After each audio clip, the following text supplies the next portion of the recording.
नमस्कार दोस्तों, मैं विनय दुबे मुंबई से। आज 20 मई सन 2020 है। जैसे मैंने कहा था कि मैं अकेले ही इस आंदोलन की शुरुआत करूंगा जिसे डिजिटल आंदोलन कहते हैं। आपको कहीं निकलने की जरूरत नहीं है, अपने बेडरूम में मस्त बैठिए और इस आंदोलन से जुड़ के देश की सरकार से सवाल पूछिए। और अगर वो जवाब ना दे पाए तो अब ये सरकार को सत्ता में रहने का कोई अधिकार नहीं है, ये बताने का आंदोलन जिसे मैं शुरू करने जा रहा हूं। आप ये वीडियो को फटाफट डाउनलोड कर लें, क्योंकि मुझे पूरा यकीन है अगले कुछ ही मिनटों में या घंटों में ये वीडियो हटा दिया जाएगा। तो पहले डाउनलोड करें, उसके बाद शेयर करें दबा के। आज केंद्र सरकार पूरी तरह से विफल है। आप उनसे अगर कोई सवाल पूछो तो वो सिर्फ दो चीजें करते हैं, या तो आपको टीवी चैनल या तो आपको सोशल मीडिया के माध्यम से गालियां खिलाएंगे, या और उससे भी मन नहीं भरा तो उठा के जेल में डाल देंगे। आप सरकार से सवाल नहीं पूछ सकते। ये तानाशाही रवैया इस सरकार का है, जिसके विरुद्ध मैं आज सामने से आपके मुंह पे आके खड़ा हूं। मैं देखना चाहता हूं कि आप कितने लोगों को जेलों में डालोगे। आज सबसे बड़ा जो सवाल है, 5 महीने बीतने आया, आपके पास कोरोना से लड़ने के लिए क्या तैयारियां हैं? आप जिस समय देश में कोरोना से लड़ने की रणनीति बनाने की जरूरत थी, उस समय आप डोनाल्ड ट्रंप जी का आरती उतार रहे थे सर। जिस समय इस देश में वेंटिलेटर खरीदने की जरूरत थी, उस समय आप मध्य प्रदेश में आप विधायक खरीद रहे थे सर। जिस समय इस देश में आपको बेहतर अस्पताल सुविधा बनाने की जरूरत थी, उस समय आप मध्य प्रदेश में सरकार बनाने में व्यस्त थे। अगर आपने सही समय पे एयरपोर्ट सील कर दिया होता, जिन विदेशों से देश में कोरोना आया उन विदेशी नागरिकों को अगर आपने परमिशन न दी होती भारत में आने की, तो शायद आज देश में ये कोरोना नहीं फैलता था। आज जिस तरह से आपकी लापरवाही की सजा ये पूरा देश भुगत रहा है, उसकी जिम्मेदारी, उससे सवाल पूछने पे आप सिर्फ जेल में डाल सकते हैं, यही अपेक्षा आपसे रह जाती है, क्योंकि आपके पास किसी भी सवालों के जवाब है ही नहीं। आपने ही लोगों को, विदेशी नागरिकों को परमिशन दिया, वीजा दिया, और आप ही चिल्ला रहे हैं कि देश इसका ध्यान रखे। आज सारे लोग एक दूसरे की मदद कर रहे हैं सिवाय सरकार के। सरकार के पास सारे संसाधन होने के बावजूद भी आज करोड़ों की संख्या में मजदूर जो है वो पैदल जा रहा है। वो किसकी गलती है? वो आपकी गलती है। आपके पास समय रहते अगर आप लोगों ने लॉकडाउन करने से पहले ही ये सुविधा, जो चीज आज कर रहे हैं, आज 55 दिन बाद, 58 दिन बाद लॉकडाउन के जो चीजें आप कर रहे हैं, यही चीज तो मैं पहले हफ्ते में लॉकडाउन के चिल्ला रहा था कि आप लोगों को, मजदूरों को कम से कम अपने घर जाने के लिए बसें और ट्रेनें शुरुआत करें, वो अपने घर पहुंच जाए। उसके बाद आप 6-6 महीने लॉकडाउन रखें, पूरा भारत आपका साथ देगा। आज लोगों के जेब में पैसे नहीं है, मजदूर बेचारे तो कम से कम हाथ फैला के मांग के खा लेंगे। वो मध्यम वर्गीय, जो देश का 60% जो मध्यम वर्गीय परिवार है, जो सैलराइड परिवार है, जो स्वाभिमान की जिंदगी जीता है, वो किसके सामने हाथ फैलाने जाए? आज लड़कों के पास रोजगार नहीं है, जिनके पास नौकरियां थी वो कंपनियां आज लगभग बंद होने की कगार पे है। उनकी खुद की कंपनी नहीं चल रही है। छोटे कारोबारी जीएसटी से तबाह तो हुए ही थे, आज कोरोना की मार से डबल वो तबाह हो चुके हैं। अपने कर्मचारियों को कहां से वो पैसा देगा? जो होटल कर्मचारी है वो कहां अपने लोगों को पाल पाएगा? और ये मध्यम परिवार किसके सामने हाथ फैलाएगा सर? सारी योजनाएं गरीबों के लिए है, अमीरों के लिए है, लेकिन ये जो सबसे बड़ी मार मध्यम वर्ग पे पड़ती है, वो किससे पास जाके रोए?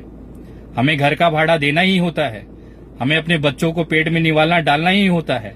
आप लॉकडाउन रखें, कुछ भी करें, सरकारें आए सरकारें जाएं, ये इससे मध्यम परिवार मुंह नहीं मोड़ सकता है। आप कहते हैं कोई किराया न लो, और आप खुद ट्रेनों में जो मजदूर चले गए उनसे 700-700 रुपए का किराया वसूला। आप दूसरों से कैसे अपेक्षा कर सकते हैं कि अपने रूम का किराया नहीं लेगा, अपने दुकान का किराया नहीं लेगा? आप खुद किराया ले रहे हैं और दूसरों को सजेशन करते हैं कि किराया मत लो। कैसे? जिसकी रोजी रोटी वो किराया है, वो कैसे जिंदा रहेगा सर? आपके पास कोई सुविधाएं नहीं है। आप पूरी तरह से अमीरों की सरकार है। आप केवल उनके कर्जे माफ कर सकते हैं। आप अगर चाहे होते तो केवल कुछ 100 करोड़ रुपया खर्चा करके ये मजदूरों के लिए ट्रेन चालू कर देते, बसों की परमिशन दे देते। आखिर वही चीजें आप कर रहे हैं।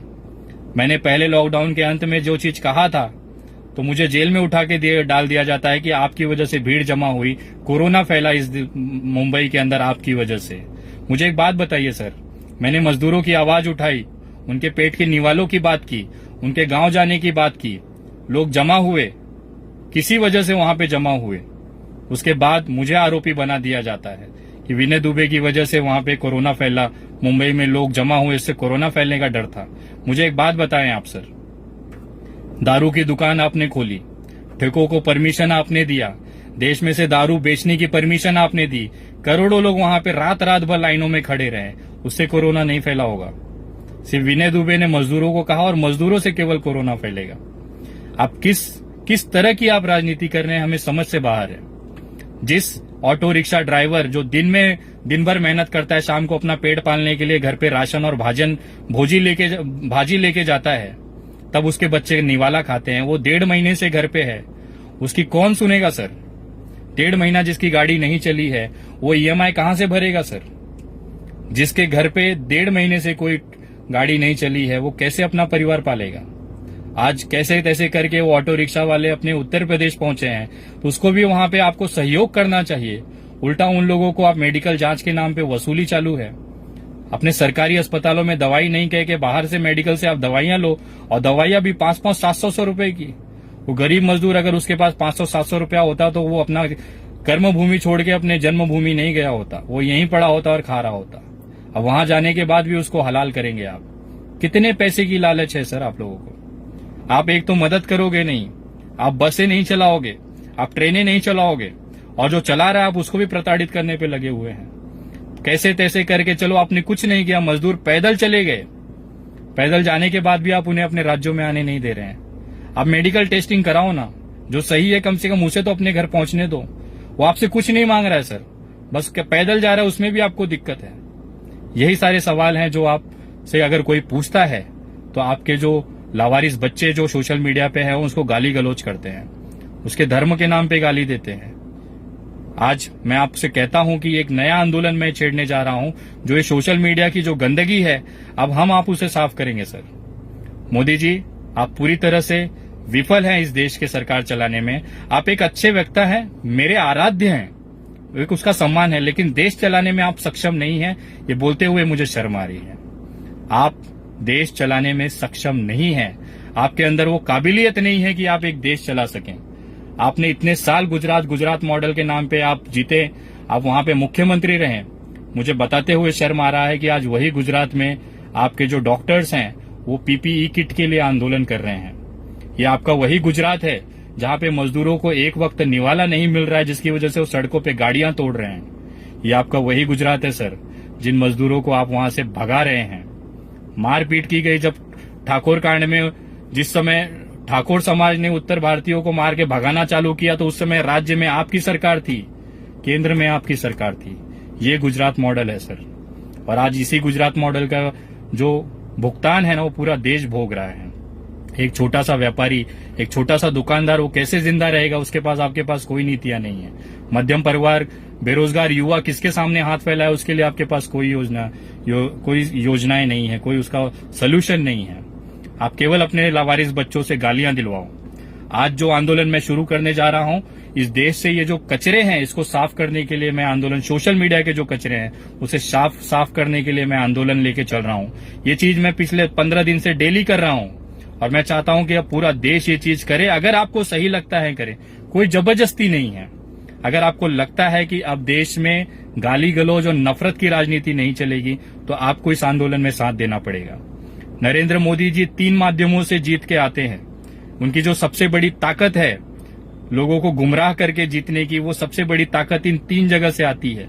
पहला है सोशल मीडिया, जहां से वो जीत के आते हैं, जहां पे इनके अंधभक्त लोगों को गालियां देते हैं, उनको परेशान करते हैं, ट्रोल करते हैं, चाहे वो ट्विटर हो चाहे फेसबुक हो। तो सबसे पहला काम हमें ये करना है, दिन भर नहा धो के मस्त तैयार होना है, अपनी जगह पे आके बैठना है। वैसे भी सब लॉकडाउन में है, अब अगला 1 महीना 1.5 महीना अगर लॉकडाउन चलता है तो हमें सिर्फ ये करना है, उसका सदुपयोग कैसे करना है मैं आपको बताता हूं। सोशल मीडिया, फेसबुक पे जाएं, जो भी ऐसे बंदे से आईडी से गाली गलौज आती है उस आईडी को रिपोर्ट करें। जितने भी ये मोदी भक्त के, जो भाजपा भक्त के जो ग्रुप्स बने हुए हैं ना, उस ग्रुपों की रिपोर्ट करें। एक छोटा सा व्हाट्सएप ग्रुप बनाएं जिसमें आपके आसपास के 50-100 लड़के या 100-50 लड़कों को जमा करें, और जिसकी भी नजर में ऐसी पोस्ट या ऐसी आईडीज आती हैं वो आईडीज को उस ग्रुप में डालें, और सभी लोगों को निवेदन करें कि उस ग्रुप को आप रिपोर्ट करें। फेसबुक रिपोर्ट उसको करते रहें। मैं आपको दावे के साथ कह रहा हूं 30-35 आईडीज की तो मैं बजाता हूं रोज, और ये गिरती हैं, बंद होती हैं, ये होती हैं। इसको प्रॉपर तरीके से रिपोर्ट करें, और रिपोर्ट कैसे करना है वो यूट्यूब पे आप सीख सकते हैं। तो ग्रुप बनाए, छोटे छोटे ग्रुप बना के वैसी आईडियो को ढूंढे जो गाली गलौज करते हैं, जो धर्म के नाम पे नफरत फैलाते हैं, चाहे वो हिंदू हो चाहे मुसलमान हो। जो भी गाली गलौज करता है, ये गाली गलौज के जो कीड़े हैं, ये जो कुत्ते हैं और जो कचरे हैं ना, इसे साफ करना अब हमारी जिम्मेदारी है। ये पूरे भारत की जिम्मेदारी है। सोशल मीडिया पे अब गाली गलौज और धर्म के नाम पे नफरत नहीं चलेगा। जो भी ऐसा करेगा उसकी आईडी बंद करा दीजिए, भले मेरी ही आईडी क्यों ना हो, बंद कर दो भाई, कोई दिक्कत नहीं है। ये फेसबुक पे आप रिपोर्ट करें। दूसरा, यूट्यूब चैनल। आपको बताते हुए आश्चर्यचकित हो रहा है कि जब से नरेंद्र मोदी जी की सरकार आई है, 1 लाख यूट्यूब चैनल से ज्यादा मोदी चैनल्स बने हैं वहां पे, जो केवल दिन रात मोदी भक्ति करते हैं। तो इन चैनलों को खोज खोज के उस चैनलों की रिपोर्ट करें, उसको स्ट्राइक करें। 2 से 3 बार स्ट्राइक और कम से कम 50 बार अगर उस पर रिपोर्ट होती है, वो चैनल बंद हो जाएगा। चैनल बंद कैसे करना है वो आप खुद यूट्यूब से सीखें। सारी यूट्यूब पे वीडियोस हैं, आप सीखें उसको। पहले 1-2 घंटा 4 घंटा लें, कैसे रिपोर्ट करना है सीखें, और होने के बाद उसको रिपोर्ट कर करके बंद करें। तीसरा, जो हमारी न्यूज चैनल है, इन न्यूज चैनलों की सबसे बड़ी प्रॉब्लम है कि दिन भर ये भक्ति करते हैं और हम कुछ नहीं कर पाते, लेकिन अब कर पाएंगे। मैं आपको बताता हूं, हमें गोदी मीडिया का बायकॉट करना है, पूरी तरीके से करना है।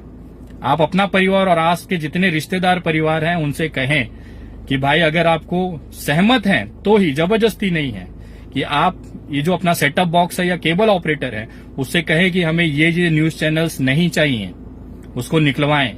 इनकी रेवेन्यू खत्म होगी तब ये अपनी औकात में आएंगे, तब ये सही तरीके से पत्रकारिता करेंगे। ये 3 जगह हमें करना है। आपको कसम खाना है, डेली प्रतिदिन कम से कम 100 फेसबुक आईडी अगर एक व्यक्ति रिपोर्ट करके बंद कराता है तो हम कहीं ना कहीं ये सोशल मीडिया का कचरा साफ कर सकते हैं। दूसरा, यूट्यूब चैनल, कम से कम 50 यूट्यूब चैनलों को हमें रिपोर्ट करना है। तीसरा, कम से कम 10 लोगों को प्रोत्साहित करना है कि ये जो न्यूज चैनल्स हैं उसको अपने सेट टॉप बॉक्स और केबल ऑपरेटर से हटाएं। ये डिजिटल आंदोलन हमें लगातार करना है। और साथ ही साथ जब भी आप फेसबुक पे पोस्ट करें या फिर ट्विटर पे करें, आप जरूर उसमें लिखें मजदूर विरोधी, जो हैशटैग होता है उसमें आप लिखें मजदूर विरोधी नरेंद्र मोदी, मजदूर विरोधी भाजपा सरकार, भाजपा हटाओ देश बचाओ, इस तरह से। और लास्ट में आप डिजिटल आंदोलन करके एक हैशटैग चलाएं कंटिन्यू। इससे ये पता चलेगा कि आप इस मुहिम से जुड़े हुए हैं। डिजिटल आंदोलन विनय दुबे भी करके आप चला सकते हैं, आपकी मर्जी है। और मैं आपको कह रहा हूं, केवल 1 हफ्ते अगर तबीयत से ये कर दिया जाए ना, ये अपने घुटनों पे आ जाएंगे। इससे सवाल पूछने वालों की तादाद बढ़ जाएगी और जिस तरह से ये ट्रोल करते गालियां देते हैं वो पूरी तरह से खत्म हो जाएगा। जब भी आपकी नजर में कोई कमेंट आता है या जब भी आपकी नजर में कोई ऐसी आईडी आती है, उसकी तुरंत रिपोर्ट करें।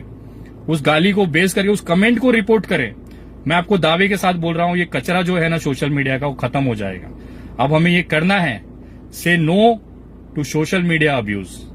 अब ये ट्रेंड चलाना है, ये काम करनी है। और उसके साथ में जल्द से जल्द, और मैं निवेदन करता हूं भारत सरकार को, मोदी जी आपको खुद को ये एहसास है कि आप देश नहीं चला पा रहे हैं।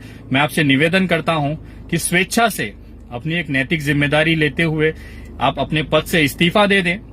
आप ये सरकार खत्म करें और राष्ट्रपति जी को ये मौका दें कि ये देश वो अपने हाथों से चलाएं। गवर्नमेंट चला लेगी, पुलिस चला लेगी, स्वास्थ्य सुविधाएं चला लेंगी, लेकिन मुझे ऐसा लगता है कि नरेंद्र मोदी जी और उनकी पूरी जो मंत्रिमंडल और सरकार है उस भारत देश चलाने में सक्षम नहीं है। तो एक नैतिक जिम्मेदारी लेते हुए प्रधानमंत्री जी अपनी स्वेच्छा से आप इसे इस्तीफा दे दीजिए और देश अब आपका भार नहीं उठा सकता है। आपने खुद कहा था कि देश की जनता जिस दिन चाहेगी उस दिन मैं झोला उठाऊंगा और चला जाऊंगा। तो मोदी जी अब वो समय आ गया है, कृपया झोला उठाएं और चले जाएं। देश को माफ करें। आपने जितना भी देश के बढ़ाने में आपने जो योगदान किया है वो इतिहास के स्वर्णिम पन्नों में रखा जाएगा। आप एक बेहतरीन लीडर हैं, एक बेहतरीन वक्ता हैं, उसका जो सम्मान हमेशा रह जाएगा। अगर आपने स्वेच्छा से अपनी नैतिक जिम्मेदारी लेते हुए सरकार अगर आपने नहीं छोड़ा, इस्तीफा नहीं दिया, मैं आपको कहता हूं अगले कुछ साल के अंदर, कुछ महीनों, कुछ साल के अंदर यही जनता आपको मजबूर कर देगी। उस समय बहुत ही बेइज्जती वाली हालत होगी। इससे बेहतर है, आपको अभी भी समय है, आप स्वेच्छा से ये सरकार छोड़ दें। आपका सम्मान, मान सम्मान उसी तरह से बना रहेगा और आपका जो इज्जत है, वो जो सम्मान है, वो हमारे दिलों में हमेशा आबाद रहेगा। आप एक बेहतरीन इंसान थे। और जो भी ट्रोलर मुझसे पूछते हैं नरेंद्र मोदी नहीं तो कौन, मैं कहता हूं नरेंद्र मोदी नहीं तो राजनाथ सिंह, नरेंद्र मोदी नहीं तो लाल कृष्ण आडवाणी, नरेंद्र मोदी नहीं तो मुरली मनोहर जोशी, नरेंद्र मोदी नहीं तो केजरीवाल, नरेंद्र मोदी नहीं तो हिंदू हृदय सम्राट के वंशज हमारे महाराष्ट्र के हिम्मत श्री उद्धव जी ठाकरे साहब। ये नाम है। आपको लगता है कि बिना मोदी जी के देश नहीं चलेगा तो आप गफलत में हैं। ये जो महाराष्ट्र है या ये जो भारत है ये वीरों से खाली नहीं रहा है। तो आप ये भूल जाएं कि अगर मोदी जी नहीं है तो देश नहीं चलेगा। मोदी जी नहीं थे तब भी ये देश चलता था, और मोदी जी नहीं रहेंगे, इस्तीफा देंगे या प्रधानमंत्री नहीं रहेंगे तो भी ये देश चलता रहेगा। तो कृपया ये ज्यादा से ज्यादा वीडियो शेयर करें। और अगर आप मेरे फेसबुक आगे मेरी आने वाले आंदोलन से जानकारी लेना चाहते हैं तो मेरे Facebook page the Vinay Dubey THE space Vinay VINAY space Dubey DUBEY, इस पे आप पेज को लॉगिन लाइक करें, फॉलो करें और इस पे आप मुझसे जुड़ सकते हैं। इस पे इस समय करीबन 65,000 फॉलोवर के आसपास हैं। ज्यादा से ज्यादा लोगों तक ये वीडियो बनाएं, पहुंचाएं। और जो लोग मजदूर वर्ग हैं उनको मैं निवेदन करता हूं कि आज ये सही वक्त है, अपनी आवाज उठाएं। आप सोशल मीडिया के माध्यम से छोटे छोटे वीडियोस बना के पोस्ट करें। आप तमाम लोगों से कहना चाहता हूं कि साथ ही साथ एक छोटा छोटा वीडियो बना के आप डालें और उसमें सरकार से सवाल पूछें कि मेरे घर का राशन खत्म हो गया है, मैं क्या करूं, मेरे घर पे बीमार है, अस्पताल में बेड नहीं है, मैं क्या करूं। सरकारों से सवाल पूछे, ट्विटर पे सवाल पूछे, लगातार वीडियो पोस्ट करते रहें, छोटी छोटी वीडियोस पोस्ट करते रहें। अगर नहीं होता है तो मेरी वीडियो वायरल करते रहें, उनको पहुंचाते रहें। आपकी जगह पे मैं सवाल पूछता रहूंगा। अगर इस बीच मुझे प्रशासनिक कोई कार्रवाई होती है तो बस आप लोग इतना करिएगा, ये मुहिम, ये आंदोलन न रुकने पाए। सरकार से सवाल पूछा जाना चाहिए और सरकार की जिम्मेदारी है वो उसका जवाब दे। जय हिंद, जय महाराष्ट्र।